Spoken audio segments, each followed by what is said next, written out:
Hi friends, welcome back to my channel. ఈరోజు మీకు ఈ సీరియల్లో ఏం జరిగిందో తెలుసుకోవాలి అనుకుంటున్నారా? అయితే వెంటనే మనం సీరియల్లోకి వెళ్ళిపోదాం.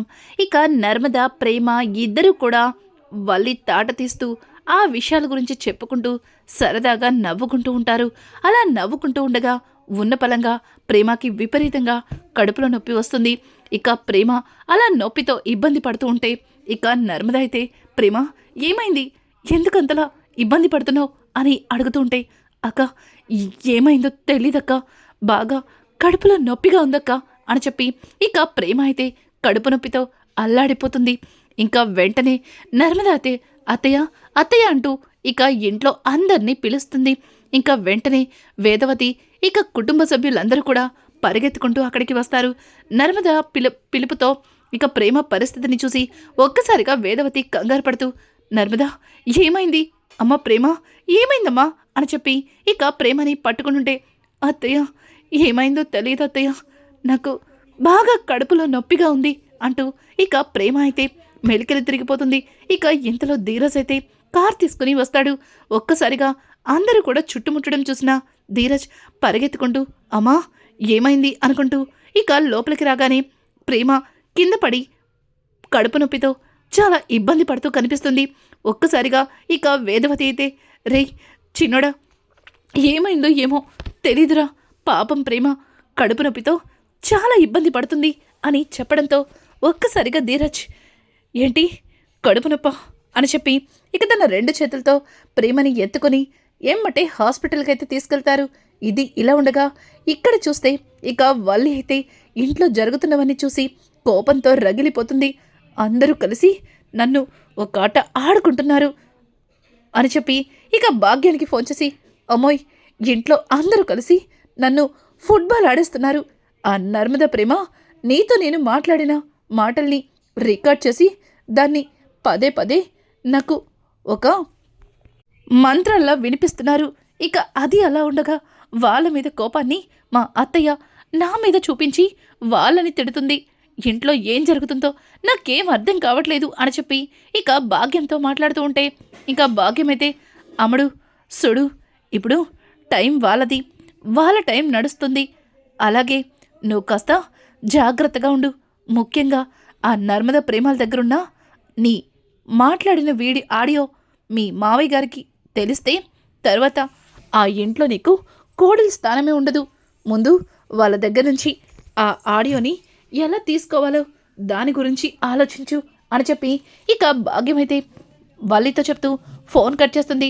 ఇక వల్లి ఫోన్ కట్ చేసి ఎవరైనా ఉన్నారా లేదా అన్నట్టుగా గదిలో నుంచి తొంగి చూస్తూ అటు ఇటు చూస్తుంది. కానీ ఎవ్వరూ ఉండరు. ఇదేంటి, ఎప్పుడు మందతో ఇల్లంతా నిండిపోయేది, కానీ ఈరోజు ఇంట్లో ఎవ్వరూ కనిపించట్లేదు అని అనుకుంటూ ఇక వల్లి అత్తయ్య గారు అంటూ ఇల్లంతా వెతుకుతుంది.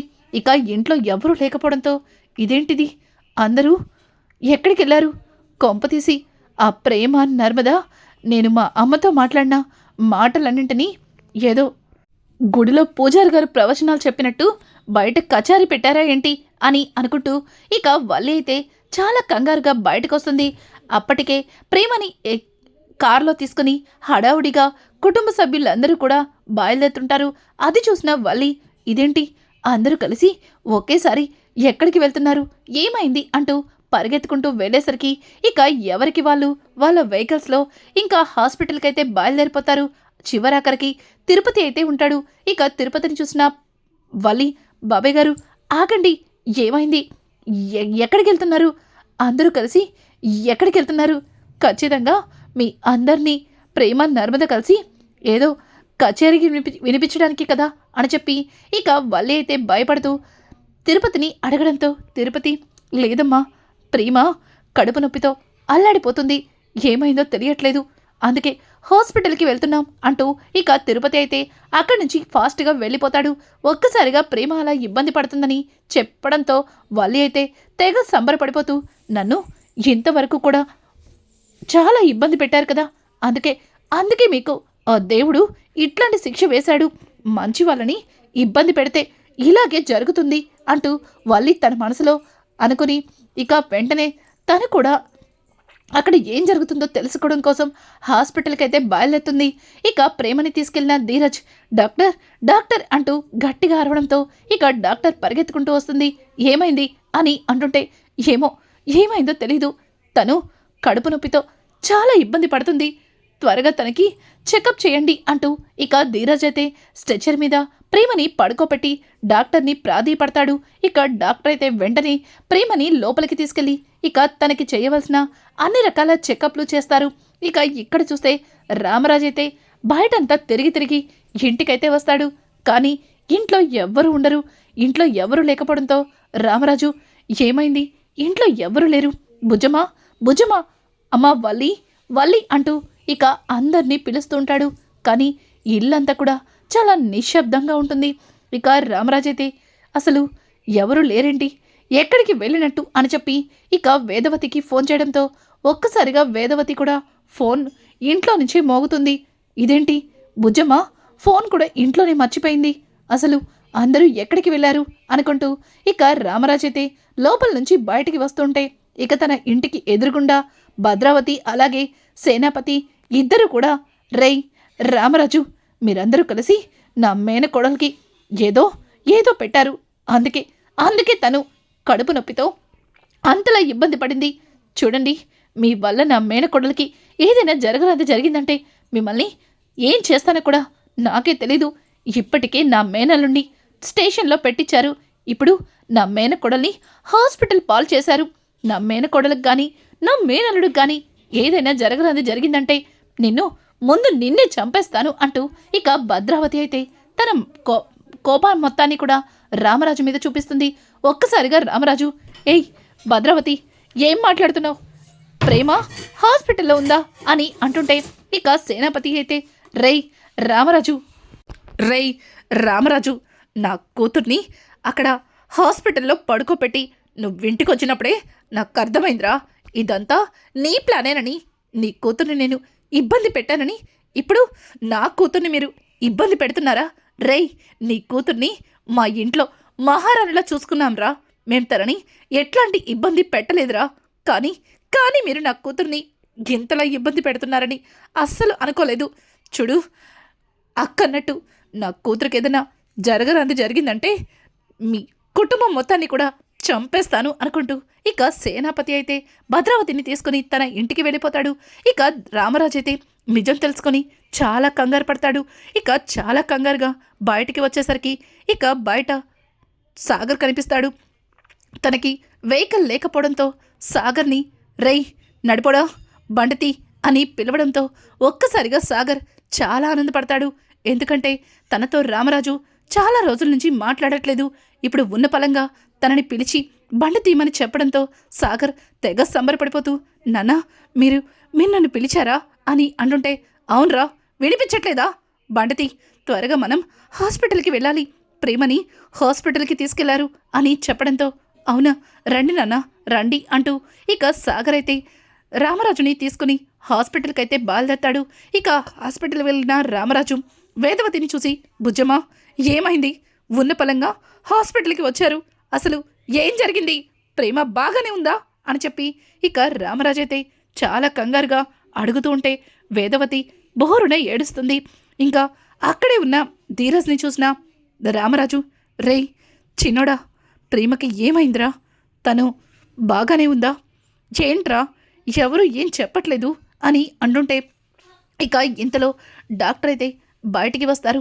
ఒక్కసారిగా డాక్టర్ని చూసిన అందరూ కూడా డాక్టర్ తనకెలా ఉంది అని చెప్పి అడుగుతూ ఉంటే ఇక డాక్టర్ అయితే ఇంతకీ తన భర్త ఎవరు అని అడగడంతో ఇక ధీరజ్ చాలా భయంగా ముందుకొచ్చి నేనే తన భర్తని, తనకి బాగానే ఉందా అని అడుగుతుంటే కంగ్రాచులేషన్స్ అని చెప్పి ఇక డాక్టర్ గారైతే ధీరజ్కి కంగ్రాట్స్ చెప్తారు.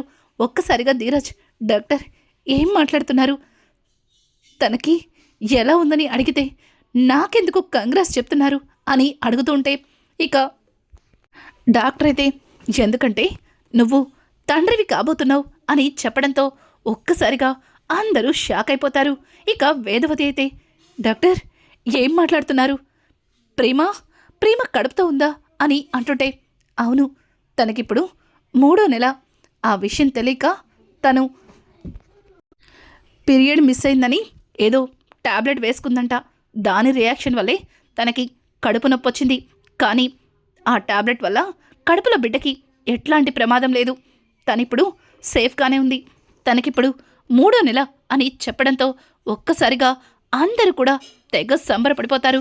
ఇక రామరాజైతే, రేయ్ చిన్నుడా, నీ అన్నల కంటే ముందుగానే తండ్రి అవుతున్నావా అని చెప్పి ఇక రామరాజైతే ధీరజ్ని దగ్గరికి తీసుకొని ఇక హత్తుకుంటాడు. ఇంకా వేదవతి అయితే, డాక్టర్ ఒకసారి నా కోడల్ని చూడొచ్చా అని అడగడంతో ఇక వేదవతి అలాగే నర్మద ఇద్దరు కూడా చాలా సంతోషంగా ప్రేమ గదిలోకి వెళ్తారు. ఇక ప్రేమని చూసి, ఏయ్ ఏయ్ ఏయ్ నువ్వు ఇదంతా చెప్పలేదుగా మాకు అని చెప్పి ఇక నర్మద అయితే ప్రేమని తెగ హఠ పట్టిస్తుంది. ఒక్కసారిగా ప్రేమ, అక్క ఏమైంది, ఏం చెప్పలేదు అని అంటుంటే, భలే మాట్లాడుతున్నావుగా, నువ్వు నా దగ్గరే నిజాన్ని దాచిపెట్టావు కదా. నీకు ధీరజ్కి మధ్యలో ఏమీ జరగలేదన్నావు, మరి ఏమీ జరగకుండానే 3 months ప్రెగ్నెన్సీ ఎలా వస్తుంది అంటూ ఇక నర్మద అయితే ప్రేమని దగ్గరికి తీసుకొని తన మనసులో ఉన్న విషయాన్ని అడిగేస్తుంది. ఒక్కసారిగా ప్రేమ, అక్క ఏం మాట్లాడుతున్నావు, నేను ప్రెగ్నెంట్ ఏంటి అని అంటుంటే ఇక వేదవతి, ఇదిగో మేనకోడలా, మీ ఇద్దరి మధ్యలో ఇంత ప్రేముందని నాకెందుకు చెప్పలేదు, మీరు నన్ను మీ ఫ్రెండ్ అన్నారు అంటే నా దగ్గర కూడా నిజాలు దాచిపెడుతున్నారా అంటూ ఇక వేదవతి కూడా ప్రేమని అడుగుతూ, సరేలే ఏదైతే అది అయింది. నా ఇంటికి మొదటిసారిగా వారసుడు రాబోతున్నాడు. అది కూడా ఇద్దరు కోడల కంటే చిన్న కోడలు, నా మేనకోడలు నా ఇంటికి వారసునిస్తుంది అంటూ ఇక వేదవతి అయితే ప్రేమని దగ్గరికి తీసుకుంటుంది. ప్రేమ మోహంలో ఏమాత్రం సంతోషం ఉండదు. అలాగే బయటున్న ధీరజ్ మోహంలో కూడా ఎటువంటి సంతోషం ఉండదు. ఇక నర్మద అయితే ప్రేమని గమనించి, ప్రేమ ఏమైంది, ఇంత మంచి విషయాన్ని ఆనందపడాల్సింది పోయి ఎందుకు అంతలా ఆలోచిస్తున్నావు, ఏం జరిగింది అని అంటుంటే, ఏం లేదక్కా, ఏం లేదు ధీరజ్ అని అంటుంటే, అవును కదా, ఇంత మంచి గుడ్ న్యూస్ని నీ భర్తతో సెలబ్రేట్ చేసుకోవాలి కానీ మధ్యలో మేమెందుకు పానకం బుడకల్లా అనిపిస్తుంది కదా. సరే ఇప్పుడే వెళ్ళి ధీరజ్ని పంపిస్తాను అంటూ ఇక ప్రేమతో మాట్లాడుతూ నర్మద అలాగే ఇంకా వేదవతి ఇద్దరు కూడా బయటికి వస్తారు. రేయ్ చిన్నుడా, నీకోసం ప్రేమ ఎదురు చూస్తుందిరా, వెళ్ళరా అని చెప్పడంతో ఇక నర్మద అయితే ధీరజ్ని కూడా చూస్తుంది. ధీరజ్ మొహంలో ఎటువంటి సంతోషం కనిపించదు. ఇదేంటి, ధీరజ్ కాస్త కూడా ఆనందపడట్లేదు. తను తండ్రి కాబోతున్నాడన్న ఆనందం తన మొహంలో కొంచెం కూడా కనిపించట్లేదు అంటూ నర్మద అయితే ఇక ఆలోచనలో పడుతుంది. ఇదంతా ఇలా ఉండగా హాస్పిటల్కి వచ్చిన వల్లికి జరిగింది విని దిమ్మ తిరిగిపోతుంది. ఎన్ని రోజులు కూడా ఇంటికి వారసుణ్ణి ఇవ్వాలన్న ఆలోచన ఉన్నా సరే ఇంట్లో జరుగుతున్న గొడవలకి నా భర్తకి దూరంగా ఉన్నాను. ఇప్పుడు నాకంటే ముందుగా ఆ సీమ్ మిరపకాయ ప్రేమ ఇంటికి వారసునిస్తుంది. ఇక ఇంటి పెత్తనం మొత్తం ఇక వల్లి అయితే కోపంతో రగిలిపోతుంది. ఏంటి, ఈ సీమ్ మిరపకాయ తల్లి కాబోవడం ఏంటి, అయినా అసలు వీళ్ళిద్దరి మధ్యలో అంత మంచి చనువు ఎప్పుడు ఏర్పడింది అంటూ ఇక వల్లి అయితే కోపంతో రగిలిపోతూ ఏం చేయాలో అర్థం కాక చేతి గోర్లని కొరుక్కుంటూ ఉంటుంది. ఇంకా రామరాజు అలాగే చందు ఇక సాగర్ అలాగే తిరుపతి ముగ్గురు కూడా తెగ ఆనందపడిపోతారు. బావా, నువ్వు తాతవి కాబోతున్నావు, అలాగే నా నా అన్న కూతురు తల్లి కాబోతుంది అంటూ ఇక తిరుపతి అయితే ఎగిరి గంతేస్తూ ఉంటాడు. అలాగే వేదవతి అయితే, ఏవండి రామరాజు గారు, మీరు తాతయ్య అవుతున్నారు అని అంటుంటే ఇక రామరాజు అయితే, అవునవును, నేను తాతయ్య కావడమే కాదు, వేదవతి గారు కూడా నాన్నమ్మ అవుతున్నారు అని చెప్పి ఇక రామరాజు అయితే వేదవతితో సరదాగా ఆట పట్టిస్తూ ఉంటాడు. ఇదంతా చూస్తున్న వల్లి కోపంతో రగిలిపోతుంది. ఇంకా ప్రేమ ధీరజ్ రావడంతోనే చాలా కంగారుగా ధీరజ్ అని పిలవడంతో ఇక ధీరజ్ అయితే ప్రేమని చూస్తూ ఏంటి అని చాలా చిరాగ్గా మాట్లాడతాడు.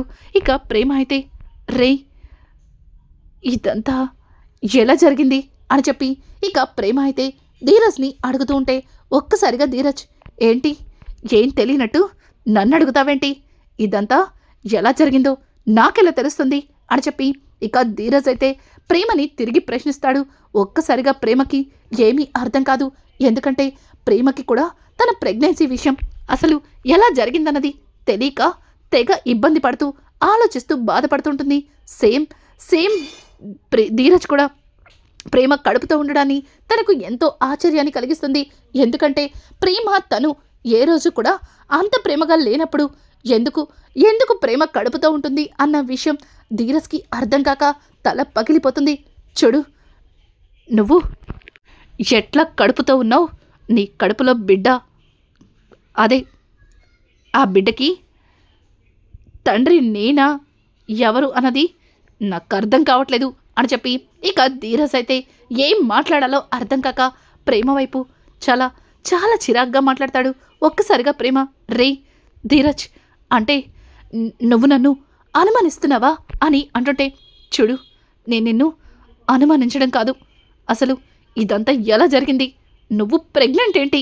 అసలు ఏంటి ఇదంతా అని చెప్పి ఇక ధీరజ్ అయితే ప్రేమని అడుగుతూ, ఆ రోజు కళ్యాణ్ గడు నిన్ను ఆ రూమ్లో బంధించాడు అంటూ ఇక ధీరజ్ అయితే ప్రేమని అడుగుతూ ఉంటే ఒక్కసారిగా ప్రేమకి చెప్పలేనంత కోపం వస్తుంది. ఆవేశంగా వచ్చి ధీరజ్ చెంప పగలకొట్టి, రే చంపేస్తాను చంపేస్తాను ఇంకొకసారి ఆ మాట మాట్లాడావంటే. చూడు, ఈ ప్రేమ ఆ కళ్యాణ్ గడిని నమ్మి గుడ్డిగా వాడి వెనక వెళ్ళాను కానీ ఈ ప్రేమ నిప్పురా, నిప్పు. తను ఈ ప్రేమ విషయంలో తప్పుడు మాటలు మాట్లాడితే మాత్రం ఏం చేస్తానో కూడా నాకే తెలీదు అంటూ ఇక ప్రేమ అయితే ధీరజ్ని చెడమడ తిడుతుంది. ఇక ధీరజ్ అయితే, సరే సారీ, కానీ ఈ ప్రెగ్నెన్సీ మరి ఎలా అని చెప్పి ఇక ధీరజ్ అయితే అడగలేక ఇబ్బంది పడుతూ ప్రేమని అడుగుతాడు. ప్రేమకి కూడా నాకు కూడా అదే అర్థం కావట్లేదు. నేను ప్రెగ్నెంట్ ఏంటి? అసలు ఇదంతా ఎలా జరిగింది అని చెప్పి ఇక ప్రేమ అయితే ధీరజ్తో మాట్లాడుతూ ఏం మాట్లాడలేక మౌనంగా ఉండిపోతుంది. ఇక ఇంతలో నర్మద, ఏంటి ఇక్కడే ఉండిపోతారా? ఇంటికి రారా?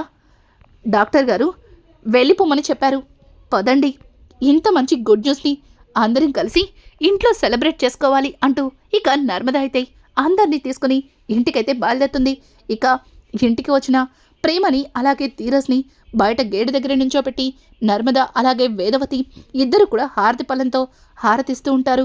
ఇదంతా చూస్తున్న రేవతి ఏం జరిగిందా అన్నట్టుగా తొంగి తొంగి చూస్తుంది. ఇక రేవతిని చూసిన వేదవతి, వదినా, నీ కూతురు కడుపుతో ఉంది అని చెప్పడంతో ఒక్కసారిగా రేవతి తెగ సంబరపడిపోతుంది. వదినా, ఏమంటున్నావు? నా కూతురు కడుపుతో ఉందా అని అడుగుతుంటే, అవును, మన ప్రేమ కడుపుతో ఉంది అని చెప్పి ఇక వేదవతి అయితే రేవతికి వినిపించేలాగా మాట్లాడి ఇక హారతినిచ్చి అక్కడి నుంచి లోపలికైతే తీసుకెళ్ళిపోతారు. ఒక్కసారిగా రేవతి ఇంత మంచి గుడ్ న్యూస్ని విని తెగ సంబరపడిపోతుంది. ఇక రేవతి అయితే లోపలికి వెళ్ళి, ఏవండి వదినా వదినా అంటూ గట్టిగా సేనాపతిని అలాగే భద్రావతిని పిలుస్తుంది. ఇక ఇద్దరు కూడా, ఏమైంది, ఎందుకంతలా గట్టిగా అరుస్తున్నావు అని అంటుంటే, ఏవండి, మన ప్రేమ కడుపుతో ఉందంటండి, మీరు తాత కాబోతున్నారు, నేను అమ్మమ్మని కాబోతున్నాను అని చెప్పి ఇక రేవతి అయితే ప్రేమ కడుపుతో ఉన్న విషయాన్ని సేనాపతికి అలాగే భద్రావతికి చెప్తుంది. ఒక్కసారిగా సేనాపతి అయితే తెగ సంబరపడిపోతాడు. ఏంటి, నా కూతురు కడుపుతో ఉందా, నేను తాతని కాబోతున్నానా అంటూ ఇక తను తెగ ఆనందపడిపోతాడు. అలాగే భద్రావతి కూడా, ఏంటి, ప్రేమ కడుపుతో ఉందా అని చెప్పి తెగ ఆనందపడిపోతూ ఉన్న పలంగా ప్రేమ ధీరజ్ని పెళ్లి చేసుకున్న సంగతి గుర్తు చేసుకుని, రే సేనా, నీ కూతురు కడుపుతో ఉంది, కానీ ఆ కడుపులో బిడ్డకి ఆ పనోడి కొడుకే తండ్రి, అది గుర్తుపెట్టుకో అని చెప్పడంతో ఒక్కసారిగా ఇక సేనాపతి అయితే కోపంతో రగిలిపోతాడు. అలా కోపంతో రగిలిపోవడంతో రేవతి, వదినా, ఏంటి వదినా ఇట్లాంటప్పుడు కూడా పగలు ప్రతీకారాలు అని చెప్పి రేవతి అయితే ఇక భద్రావతిని అడుగుతుంది. ఇక భద్రావతి, చూడు రేవతి, ప్రేమ కడుపుతో ఉండడం మాకు సంతోషంగానే ఉంది, కానీ దాని కడుపులో బిడ్డకి తండ్రి ఆ పనోడు రామరాజు గడి కొడుకు, అదే అదే నిన్ను జీర్ణించుకోలేకపోతున్నాను. చూడు, ఇక ఈ విషయాన్ని ఇంతటితో వదిలేయ్ అనుకుంటూ భద్రావతి లోపలికి వెళ్ళిపోతుంది. ఇక ఇది ఇలా ఉండగా ఇంటికి వచ్చిన ప్రేమ ధీరజ్లిద్దరికీ కూడా వేదవతి గబగబా స్వీట్ చేసి తీసుకొచ్చి ఇక తినిపిస్తూ ప్రేమని తెగ గారం చేస్తూ ఉంటుంది. ఇంకా అలాగే ఏయ్ వలి, ఏంటే అలా చూస్తున్నావు? వెళ్ళి నా మేనకొడలకి నచ్చినవన్నీ చేసి గబగబా తీసుకురావాలి అంటూ ఇక వేదవతి అయితే తెగ హడావుడి చేస్తుంది. ఇదంతా చూసిన వలి కోపంతో రగిలిపోతుంది. ఇక నర్మద అయితే ప్రేమని అలాగే ధీరజ్ని చూసి ఏమీ అర్థం కాక అలా ఆలోచిస్తూ ఉంటుంది. ఇంకా ప్రేమ దగ్గరికొచ్చి, ప్రేమ, నువ్వు బాగానే ఉన్నావు కదా? సంతోషించాల్సిన టైంలో ఎందుకలా బాధపడుతున్నావు? ఏం జరిగింది అని చెప్పి నర్మద అయితే ప్రేమని అడుగుతుంది. ఇక రానున్న ఎపిసోడ్స్లో ప్రేమ కడుపులో బిడ్డకి తండ్రి ధీరజే అన్న నిజాన్ని ప్రేమ ఎలా కనిపెట్టబోతుంది? అలాగే అసలు ప్రేమ ధీరజ్ల మధ్యలో ఇంత ఇట్లాంటి సన్నివేశం ఎప్పుడు జరిగింది? అసలు ప్రేమ ధీరజ్ల మధ్యలో అంత మంచి ప్రేమ ఎప్పుడు చిగురించింది? ఇట్లాంటి లేటెస్ట్ ఎపిసోడ్స్ మీకు మరిన్ని కావాలి అనుకుంటే మా ఛానల్ని సబ్స్క్రైబ్ చేసుకోవడం మాత్రం మర్చిపోకండి. Thanks for watching. Hi friends, welcome back to my channel. ఈరోజు మీకు ఈ సీరియల్లో ఏం జరిగింది?